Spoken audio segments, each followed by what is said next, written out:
have 2 hours of music on Dat Piff. It says the best verses and freestyles from Freddie Gibbs, all chopped up and blended together. 81 tracks, almost 2 hours of music, nothing but dope lyrics. Like, honestly, like, it's good. Y'all get on his grind, about to be a murder. Now I'm just going through all this shit, man. Like, Freddie, like, yeah, like, it was, if you try to get into Freddie Gibbs, listen to the label try to. Next time I got 2 hours on my hands, bro. I got the which will be like tomorrow. To I'm serious. Give it a listen. Like, you just like, whoa, like, it really blows you away. I still hit that Piff. I still hit that Piff too. I haven't hit that Piff in so long. That Piff's a hub. I have it. Because sometimes I'm trying to, like, you know, where you guys find the music nowadays? I'm trying to, like, you know, find more avenues, like more places to. So we honestly we follow.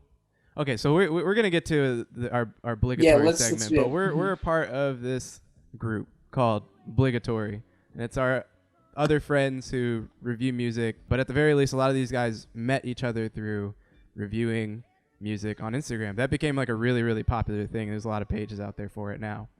But so every Thursday night, it's like I check Instagram, I check Spotify, Release Radar, you know, I check my group chat.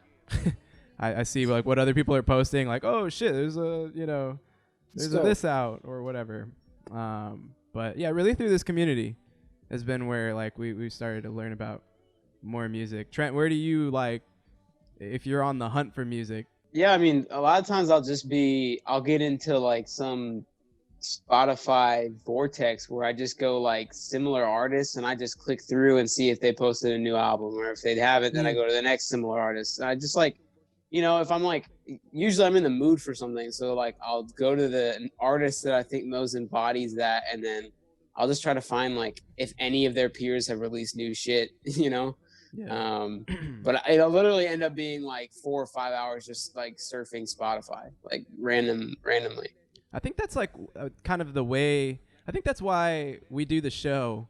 Is like our service is we're the guys that are willing to just kind of do all the little research and find like what's coming out as it's coming out.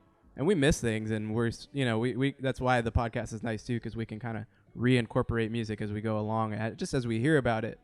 But that's kind of the point. Like it's really about whatever we're focusing on at the time, right. And we really just see ourselves as people that want to suggest music, you know, be that source for people, so that you know, they don't have to follow all the Instagram accounts I do, or, you know, listen to all the music that I do throughout the week, so that my Spotify suggests me stuff that I actually end up liking and that I know other people will end up liking. Right. So that's kind of our role, I think, when we do this.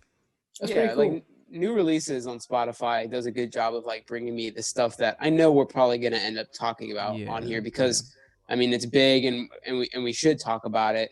But as far as like those littler projects or the smaller independent artists, or, you know, the people who can't pay to have their shit on new releases, which, like, let's be real, is a lot of the stuff that I prefer to listen to, is, I mean, that just comes down to me like actually putting in some elbow grease and like finding those new releases on a lot of different media formats. So Bandcamp is also another place where I find a lot of my shit, because Bandcamp will update me on any artist that I'm following, and that's a lot of the smaller artists I listen to is on Bandcamp.